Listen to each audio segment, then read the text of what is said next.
Delegates, it's my pleasure to invite our General Secretary, Christina McAnea, to address conference. Christina made history when she became the first woman General Secretary of UNISON in 2021 and the first woman General Secretary of any of UK's biggest unions. Christina is a staunch campaigner for equality. She stands up for all our members on the media, with governments, and works tirelessly to raise the profile of our fantastic international work. Let's give Christina a huge warm welcome. Thank you, Christina.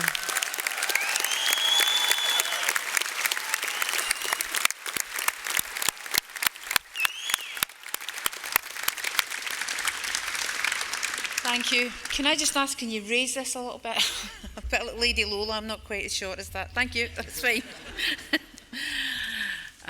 Good morning. Christina McAnea, General Secretary. My pronouns are she, her, and I'm absolutely delighted to be here yet again to talk to you. It's what a time to be meeting conference in the middle of a general election campaign that gives us the opportunity to put an end to 14 years of disastrous and divisive Tory rule. And I'm really pleased that this year we're celebrating the year of LGBT plus workers.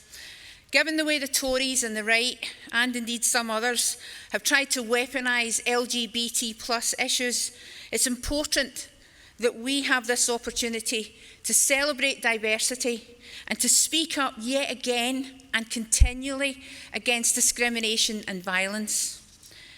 We meet at a time when the world feels more dangerous than ever, but we also meet at a time when our union is stronger than ever, getting stronger by the day, improving working people's lives and attracting more and more members. And I thank every one of you in this hall for that today. And I'd like to thank and welcome all our guests who are here, who have joined us.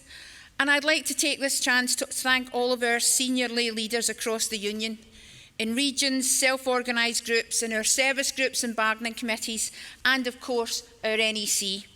It's a big commitment to give up your time, and I want to thank you all for your hard work over this past year. And I particularly want to thank our President, Libby. She's been working on so many weekends, travelling around the country to speak at demos and rallies, including many on Palestine. And after all she's done, you won't be surprised to know she's keen to get back to her day job as a nurse. But I also want to thank you personally, Libby. I have to say it's been good working with you.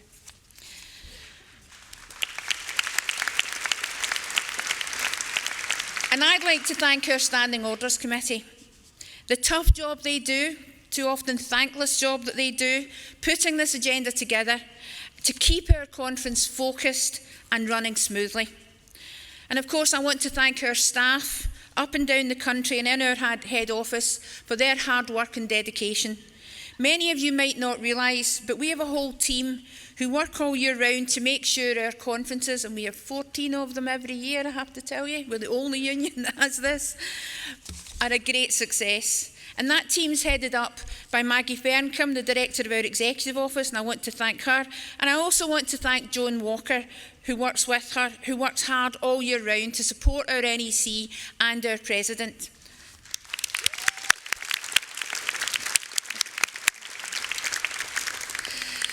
And I'm incredibly proud that it's written into our rulebook that we work in partnership. Of course, sometimes that brings challenges.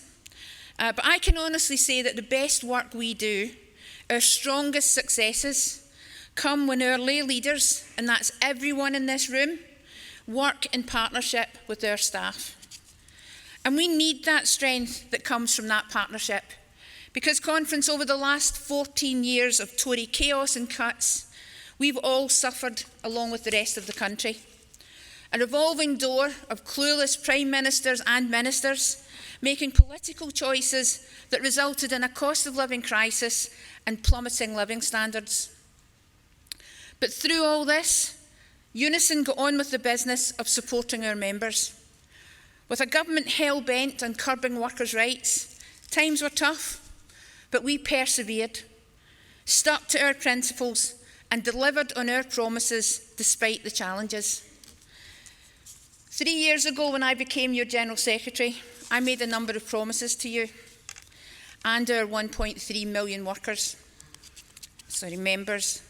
And with your help and hard work, I'm proud to say that we've kept those promises. Thanks to your trust and support, in the 3 years since I've been your General Secretary, Unison has had 3 years of growth. Growth in membership and growth in activists. So let me remind you of some of the promises I made. I promised that branches and regions would get the resources they need to run the campaigns on issues that matter most to you and your members.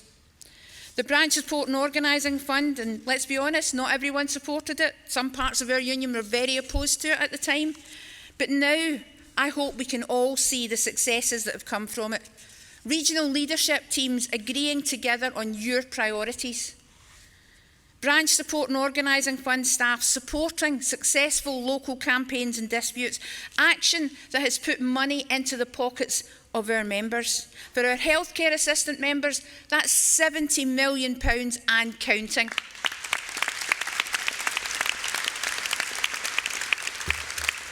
Some had to take strike action to get that, but for others, there was just the threat of walking out was enough. And from national disputes in Scotland and Northern Ireland to a multitude of local disputes, which we will celebrate this Friday.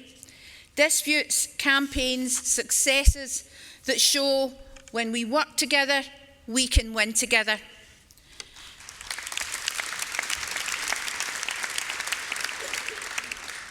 I promised to deliver a recruitment and organising strategy. I was, and I still am, determined that this will be evidence-based. Not just big ideas, but actually tracking what works and what doesn't work and fitting in with your priorities. And that's what Organising to Win does. I've got the latest figures, conference, hot off the press as it were. So far this year, we have recruited, and I only got this confirmed yesterday, so far this year we have recruited 100,000 new members.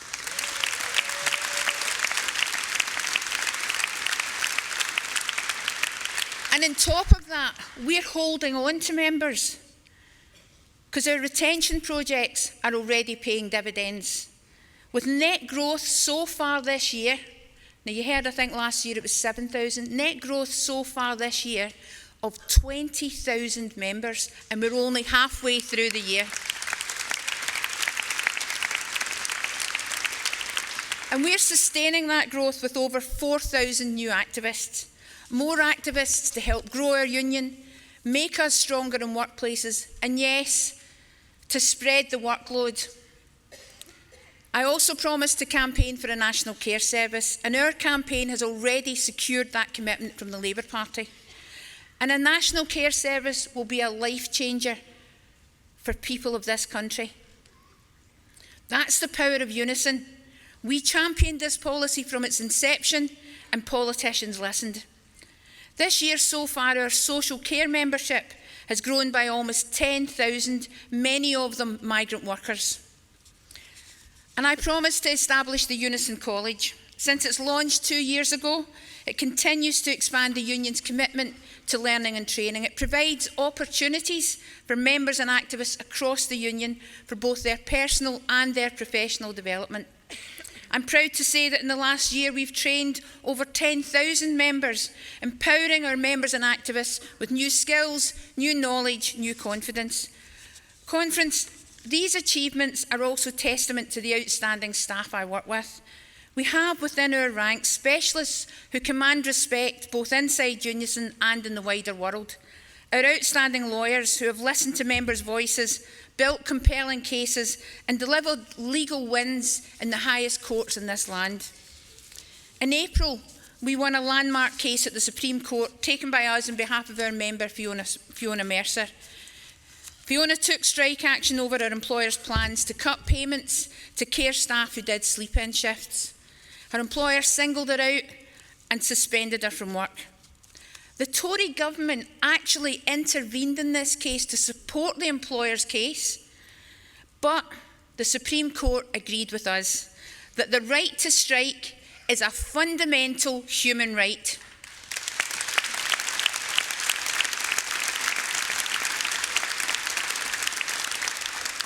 This is now recognised as the most important industrial law case for decades. For the first time, the highest court in our land has recognised formally that the right to strike exists in the UK. And that, again, is testament to the power of Unison. Conference, it doesn't stop there.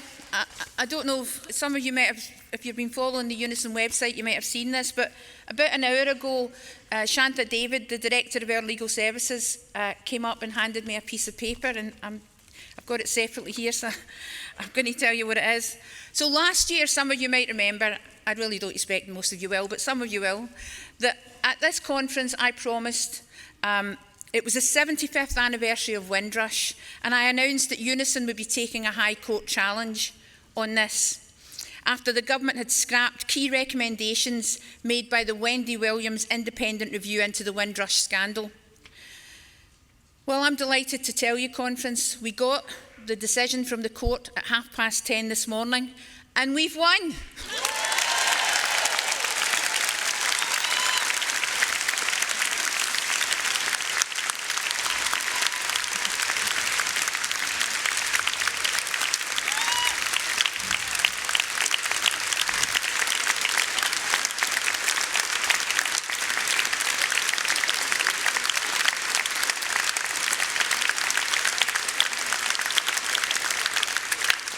The High Court have said that the government acted unlawfully, and it did this when it abolished the Migrant Commissioner and the Independent Immigration Chief. Now, obviously, the government did this to clear the way for their Rwanda and small boats policy so that there would be no checks on them. But the court has seen through this.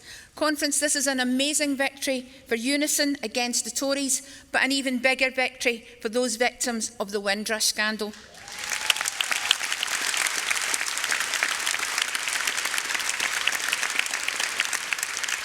It shows, I hope, that no government is above the law. We will be making sure that the next government, and I do hope it will be a Labour government, implements those recommendations and puts an end to the hostile environment for Windrush victims and for migrants in this country. And I want to thank Shanta and Adam and all the legal team and the barristers who have worked tirelessly on this case. Thank them.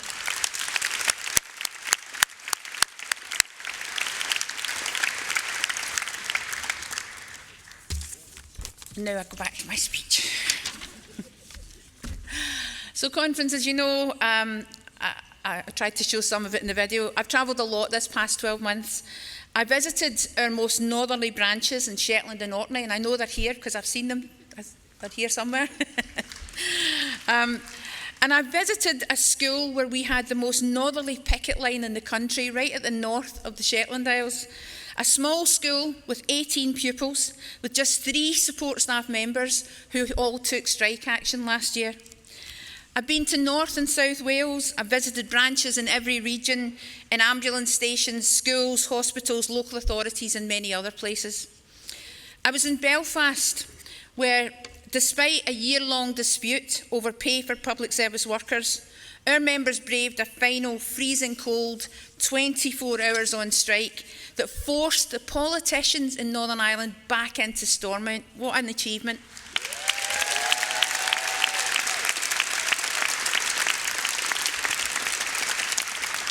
I was there for the midnight walkout at Belfast's Royal Victoria Hospital.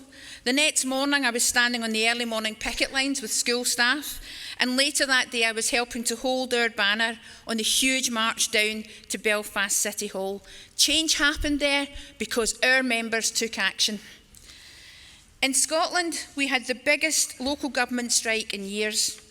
The Scottish Government and employers, as always, saying there's no more money. And then our members take action, and that forces them to dig that little bit deeper and find that money. Successful strikes like that take leadership, and I want to pay tribute to all early leaders in these disputes. Everyone in this room is a leader. In your workplaces, in your branches, your service groups, your regional councils, your self-organised groups, and on the NEC. And every day, we make things happen. That's the power of Unison. And on July the 4th, our 1.3 million members can vote to make something else happen, something really important, a change of government in Westminster. Unison members and the services they deliver need a Labour government. I won't pretend that with Labour in power everything will be rosy. There will be disagreements and difficult times. But we have been part of the negotiations on their manifesto promises. And unlike the Tories, Labour are listening to us. With the Tories, we were locked out. Over the last 14 years, they've broken our public services and threatened all our futures. Labour will inherit a mess. The Tory legacy will be an economy on its knees, a country more divided than ever, and a society more unequal than it's ever been. It will be a big task to change things, and it will take time. Unlike the Tories, under Labour, we have a place at the table. Our challenge will be to keep pushing Labour to prioritise what matters to us and our members, because they know that the jobs our members do and the services they provide are absolutely critical if we want to live in a fair, fully functioning and flourishing society. The leading characters in the story of rebuilding our society will be NHS workers, school support staff, council workers, police staff, environmental officers, and so many more other public service workers. In other words, conference, our members. And I'm really excited at the prospect of being your General Secretary at a time when there will be a Labour government in Westminster. Now, I've heard people say, why bother? What difference will my vote make? We were discussing the Labour Party at the last NEC meeting, and there were people there who were very cynical about Labour, and I know there are people in the hall, and I understand that, I genuinely do. But then one of our NEC members, who sits in a low-paid reserved seat, spoke up. Abiola from Greater London region said that as an NEC member representing low-paid workers, her greatest fear was that she'd wake up on the morning of July the 5th to find out that the Tories were still in power. And I thought to myself, I don't need to say anything else, she said it all. Because that's how important this is.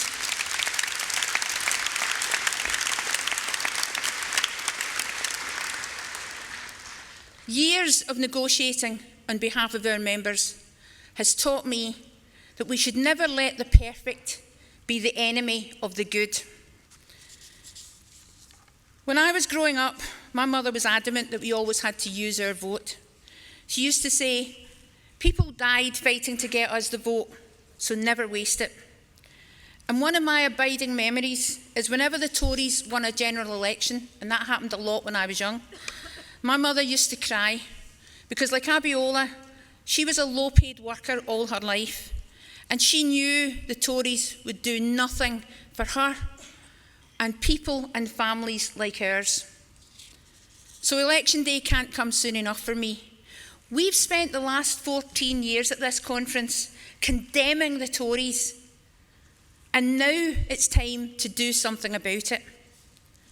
Conference, I don't think it is a tough choice, because I don't want to wake up on the 5th of July to see multi-billionaire Rishi Sunak's smiling face.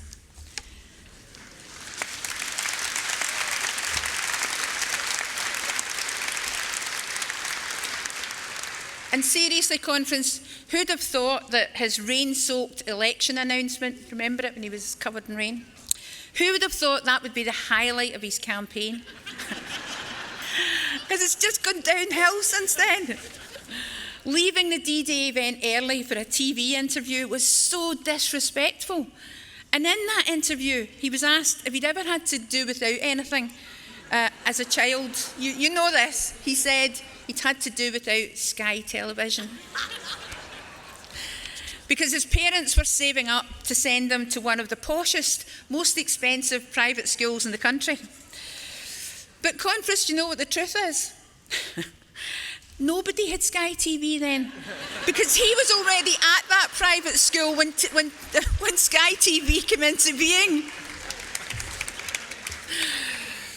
I ask you, how can a man who's richer than the king possibly understand the devastating impact of the cost of living crisis on ordinary working people?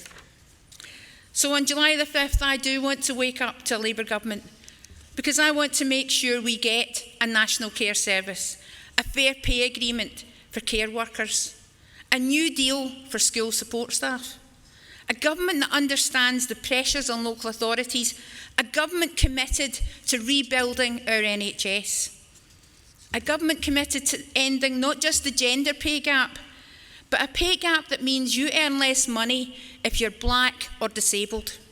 Only Labour is committed to ending this.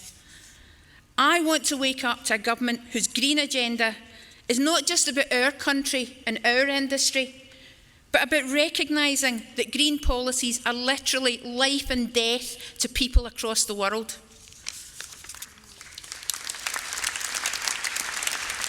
And yes, conference, I want a Labour government that will deliver a new deal for working people. But conference, be in no doubt, there are policies and issues where I want the Labour Party to go further, be braver, be more ambitious. And I promise you, I will do everything I can. I will use all the power of our union to make sure they deliver on their ambitious commitments in their manifesto and go further. I won't rest until we live in a fairer, more just, and yes, a kinder society. Those, I know, are the changes we all want to see, not just in our country, but across the world. Because who's in charge in Westminster matters beyond our borders too. The world feels increasingly unsafe and unsettled. Wars and conflicts. In Ukraine, where estimates of those killed vary between 250,000 and 500,000. In Sudan, where thousands have been killed, and almost 2 million people have been displaced in the past 2 years, the biggest displacement crisis in the world. And of course, the horror of what's happening in Palestine, Gaza, and Israel. Civilians killed or taken hostage, and the almost total destruction of Gaza. Less than 3 weeks ago, I had the privilege of going to the Palestinian West Bank. I was there as part of an international trade union delegation.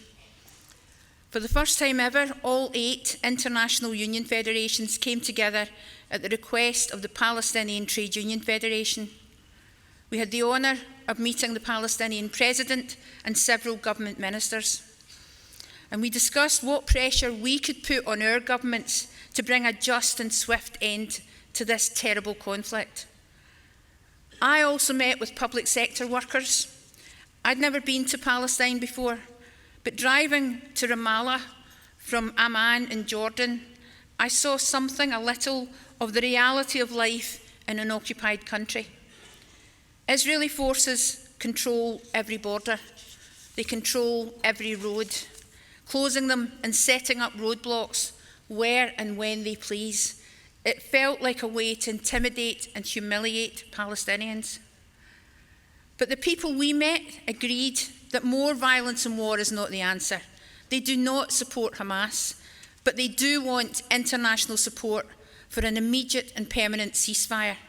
They want Palestine to be recognised as an independent state and international help to rebuild Gaza. And that is something we will be pushing the Labour Party on.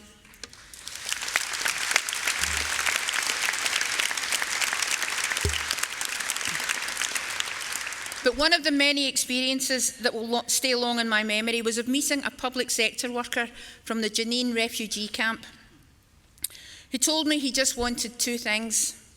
The first was to have a night's sleep where he didn't have to worry about Israeli forces coming into the camp. And the second was that he wanted a small patch of ground where he could play safely with his children.